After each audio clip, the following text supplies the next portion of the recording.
తెలిసి అక్క.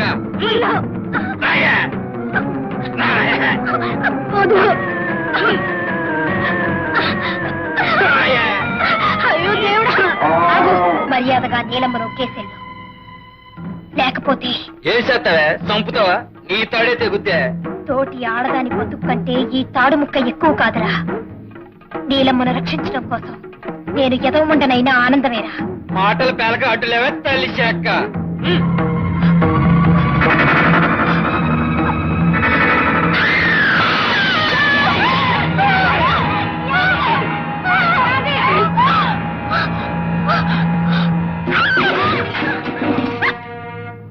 ఏమే నీ రావుడుగాడు మా బతుకులతో ఆడుకుంటున్నాడే, ఆడు రోగం కుదర్చాలంటే నిన్ను ఎక్కడికి?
ఏమిట్రా అందరు అలా చూస్తున్నారు? అన్యాయం అయిపోయిందా? సరే చూడండి, ఒక్కడు ఈ ఊరిని, ఈ మనుషుల్ని బాగు చేయాలనుకుంటుంటే 100 దుష్ట శక్తులు ఈ ఊరిని నాశనం చేయాలని చూస్తున్నాయి. ఇక ఈ ఊరిని ఆ భగవంతుడు కూడా బాగు చేయలేడురా. మీ అందరికీ తెలుసు, చెడిపోయి ప్రాణం లేని మనిషిలా బ్రతుకుతున్న నన్ను దేవుళ్ళంటే ఆ రాముడు ఆదుకుని అండగా నిలిచి ప్రాణం పోసి నన్ను మనిషిని చేశాడు. అలాంటి నన్ను మళ్ళీ పాడు చేసి ప్రాణాలు తీసేశారా.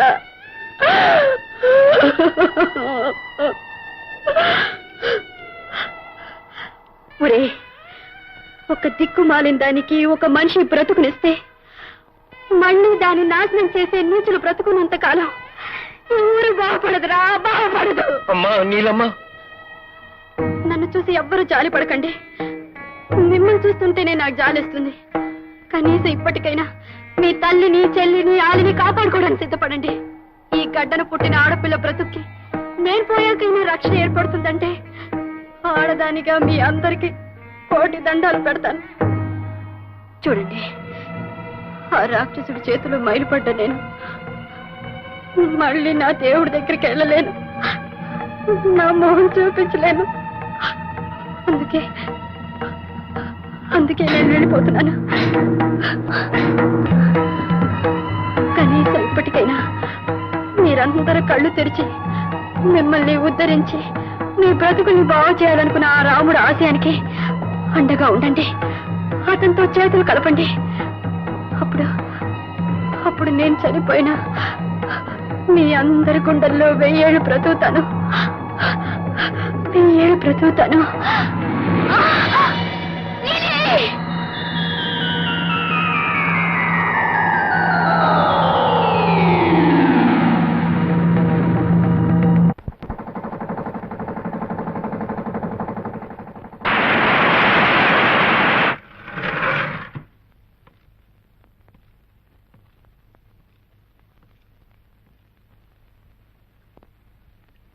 ఏమిటి లక్ష్మి? ఈ ఊరి రాక్షసత్వం నీలిని, యాదిని బలి తీసుకుంది.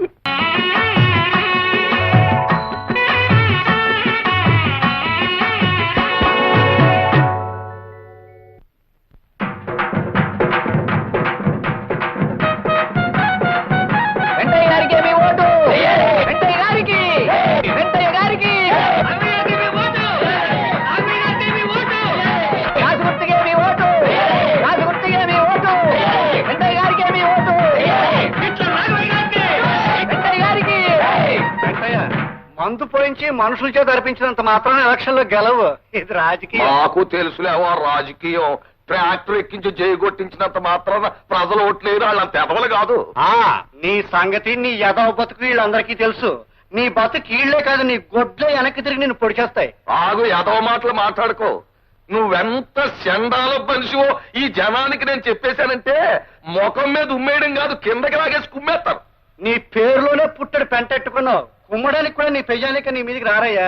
అదే నీ బతుకు యాదవ్. నాకు తెలుసులేవా ఈ గ్రామ ప్రజానీకం గురించి. వాళ్ళు పుట్టినప్పటి నుంచి నా ఉప్పు, నా చింతపండు, నా ఉల్లిపాయ, నా బియ్యం, నా నూనెతో వాళ్ళు పెరిగి వాళ్ళ రక్తంలో విశ్వాసం జీర్ణించుకుపోయింది. నన్ను బాగా చేయరు.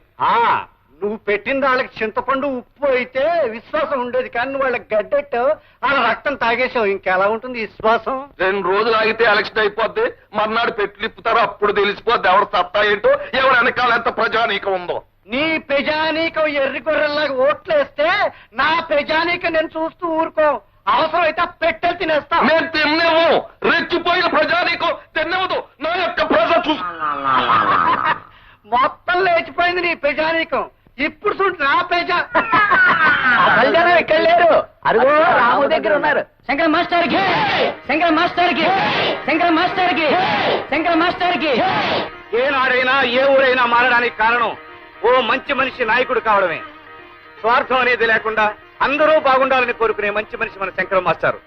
ఆయన మన ఊరికి నాయకుడైతే గొప్ప మార్పు రావడం తథ్యం. ఈ దాచినపల్లి హిట్లర్ సింహంలాగా బతుకున్నంత కాలం గడ్డిపోసల లాంటి పెంటయ్య శంకర మాస్టర్ గెలవడానికి వీల్లేదు. ఒరే భద్రయ్య, అయ్యా నువ్వు పనిచేయాలి. ఏంటి బాబు? తెల్లారేలోగా ఆ శంకర మాస్టర్ బతుకు తెల్లారాలి. ఆడి ప్రాణం తీసేయాలి. ఇదిగో డబ్బు చూడు. మరో ముఖ్యమైన పని ఉంది. ఆడి శవం పక్కన పెంటయ్య గారి చెప్పులు కండువా పడేయాలి. నోర్మలే, ఇంకో 5,000 తీసుకో. అట్టగే బాబు, సూత్తాగా. చిల్లర డై గో. అలాగే మాస్టర్, రేపు ఉదయం మీ ఇంటికి వచ్చి కలుస్తాం. అలాగే బాబు, ఉంటాను సార్, వెళ్ళి వస్తాను.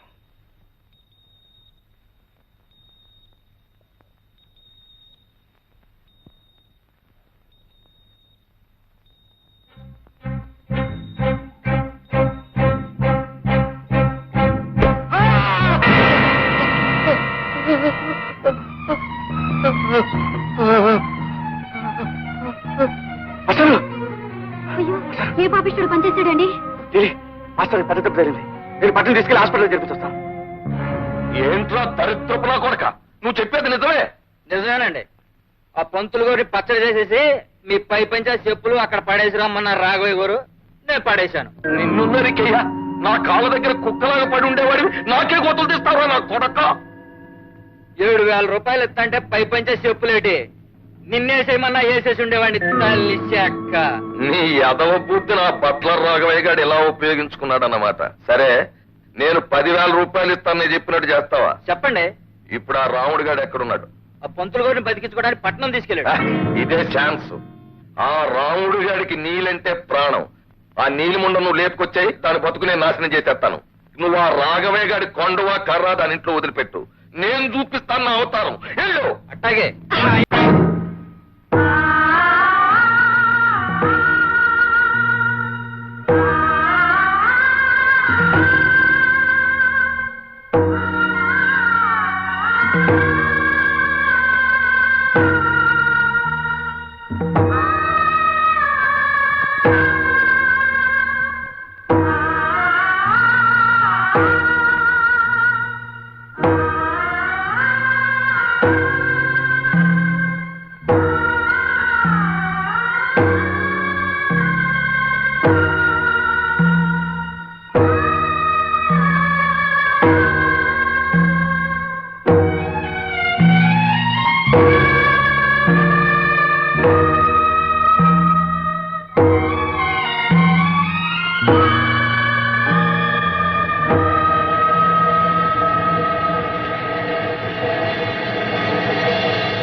ఏమిటా నువ్వు చెప్పేది? అవును బాబు, ఆ రాముడు మండిపడే పరశురాముళ్ళ అమ్మోడి దగ్గర సోలం తీసుకుని మన్న చంపడానికే వస్తున్నాడు.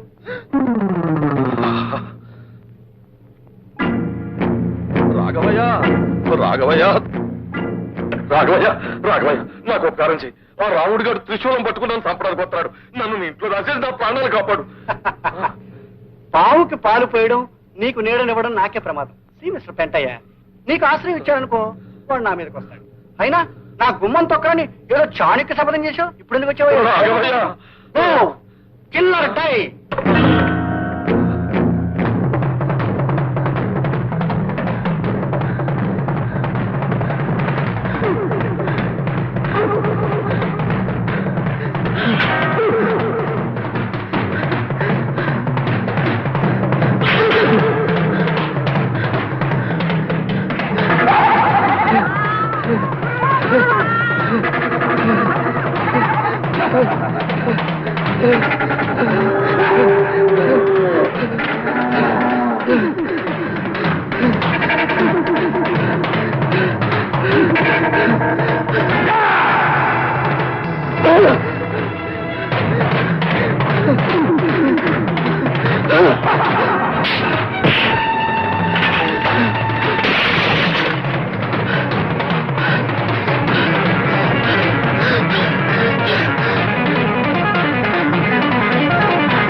వదిలేండి, మీకు దండం పెడతానండి, మా మాస్టర్ గారిని వదిలేండి.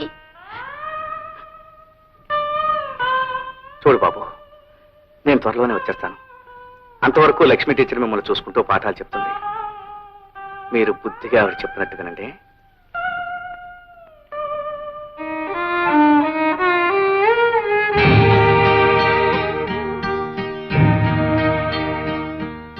లక్ష్మి, నేను లేకపోయినా మనం ప్రారంభించిన ఈ ఉద్యమం ఆగిపోకూడదు.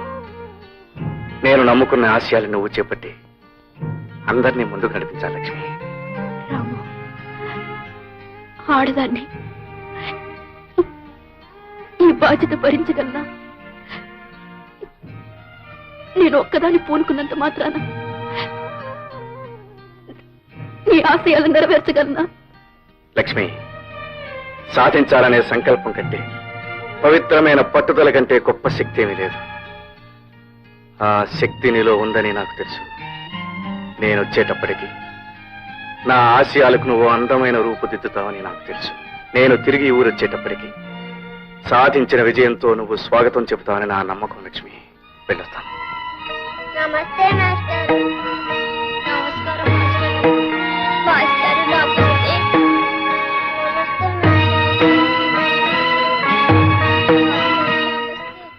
న్యాయం కళ్ళు కప్పేసి, హంతకుణ్ణి అనే ముద్ర వేసి చట్టం దృష్టిలో నన్ను నేరస్తుని చేశారు. అయినా లక్ష్మి నేను అనుకున్నది సాధిస్తుందని, నా లక్ష్యాన్ని నెరవేరుస్తుందని నా ఆశ. మీ ఆశ నెరవేరుతుందని నమ్ముతున్నారా? రాఘవ లాంటి దుష్టశక్తులు నా దారుణమైన ఊర్లో లక్ష్మి గారి విజయం సాధించగలంటారా? మగవారైన మిమ్మల్నే దెబ్బతీసిన ఆ దుర్మార్గులు ఆడదైన లక్ష్మి గారిని వదిలిపెడతారా? పట్టుదల, ఆత్మవిశ్వాసం ఉన్నప్పుడు ఎంతటి మహత్తరమైన విజయాన్నైనా సాధించవచ్చు. దానికి ఆడ మగ తేడా లేదు. లక్ష్మి తప్పక విజయాన్ని సాధించగలదని నాకు తెలుసు. సాధించిన విజయంతో నా కోసం స్టేషన్లో ఎదురు చూస్తుందని నా నమ్మకం. మీ ఆశ నెరవేరాలని మేమందరం మనస్ఫూర్తిగా కోరుకుంటున్నాం. కానీ ఒకవేళ అలా జరగకపోతే? అలా జరగకపోతే ఈ ప్రయాణానికి ముగింపు ఉండదు. ఈ యాత్ర నాకే తెలియని గమ్యం వరకు కొనసాగుతుంది.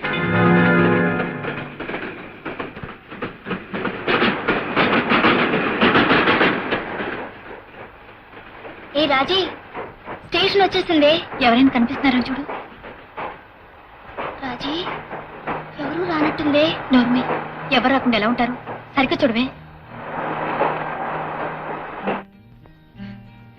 స్టేషన్ లో ఒక్క పురుగు కూడా లేదేంటి? అదేమిటి పాపం, అయితే లక్ష్మి గారు రాలేదనమాట. పాప రాముగారు నమ్ముకున్న ఉద్యమం ఇప్పుడు ఆగిపోయి ఉండాలి. చీపాడూరు లక్ష్మి గారిని కూడా అన్యాయం చేస్తుంటారా దుర్మార్గులు? అయ్యో, ఇప్పుడు ఆయన ఏం చేస్తాడో, ఏమైపోతాడని అది తలుచుకుంటేనే నాకు బాధతో ఏడుపు వస్తుంది.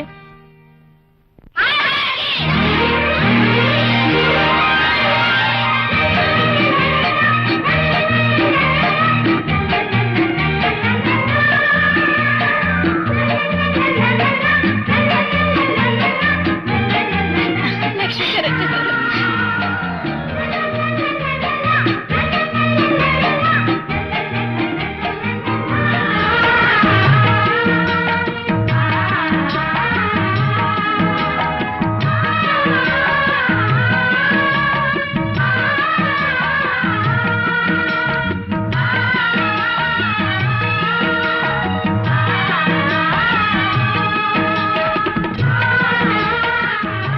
లక్ష్మి గారు, మిమ్మల్ని ఎలా అభినందించాలో అర్థం కావటం లేదు. మీ గురించి రామ్మగారు అంతా చెప్పారు. మేమెన్నో ప్రేమ కథలు చదివాం, ఎన్నో సినిమాల్లో చూసాం. కానీ మీలాంటి పవిత్రమైన ప్రేమ కథను కన్నీ వినియారు. లక్ష్మి గారు, ప్రేమంటే మనసులు కలవడం కాకుండా గొప్ప ఆదర్శాలు, గొప్ప ఆశయాలు కలవడం అని మీరు నిరూపించారండి. You both are very great. Lakshmi, ఇంతవరకు నువ్వు కొనసాగిస్తూ వచ్చిన ఉద్యమం ఏనాటికి ఆగిపోకూడదు. ఎప్పటికీ కొనసాగేలా మనం చేద్దాం. సరేనా? తప్పకుండా. మొదటి పరిచయంలోనే నీ ఆశయాలతో నేను చేతులు కలిపాను. ఓ గొప్ప ఆదర్శం కోసం కలిసిన ఈ చేతుల్ని ఏ శక్తి విడదీయలేదు. మన లక్ష్యం కోసం కృషి చేస్తూ జీవితాంతం మనిద్దరం కలిసి ఇలా ముందుకు సాగిపోదాం.